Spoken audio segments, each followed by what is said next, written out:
म्हणजे आज माननीय प्रधानमंत्री महोदयांनी सर्व पक्षांना अपील केली आहे, महिला आरक्षण विधेयकाला पाठिंबा देण्याची।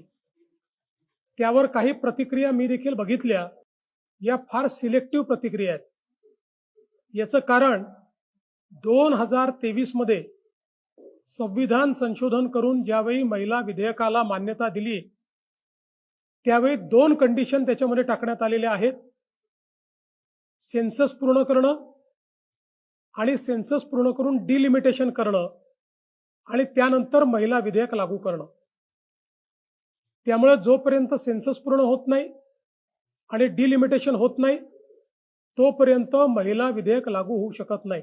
मग सेन्ससला वेळ लागतो आहे हे बघितल्यानंतर मागच्या अधिवेशनामध्ये केंद्र सरकारने नवीन संविधान संशोधन आणलं होतं की ज्याच्यामध्ये नवीन सेन्सस होत नसेल तर जुना सेन्सस लागू करून हे प्रक्रिया पूर्ण करण्याच्या संदर्भात ते संविधान संशोधन होतं। परंतु काही विरोधी पक्षांनी त्याला मान्यता दिली नाही आणि त्यामुळे 2/3 मेजॉरिटी न मिळाल्यामुळे ते विधेयक पडलं आणि म्हणून आज 2023च्या विधेयकाप्रमाणे परिस्थिती आहे आणि त्या विधेयकाप्रमाणे जर महिला आरक्षण द्यायचं असेल तर सेन्सस पूर्ण करणे आणि त्यानंतर डिलिमिटेशन करणे हाच पर्याय आहे।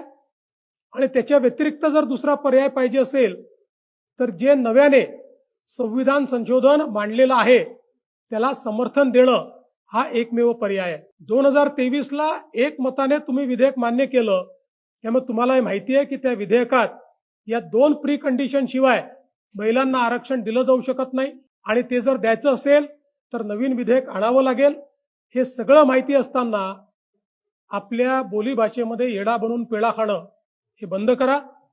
खरोखर महिला आरक्षण आणायचं असेल आणि महिला आरक्षणाला तुमचं समर्थन असेल तर संविधान संशोधनाला मान्यता द्या, 2/3 मेजॉरिटीने ते मंजूर करा, तर आणि तरच महिलांना 2029ला आरक्षण मिळू शकेल।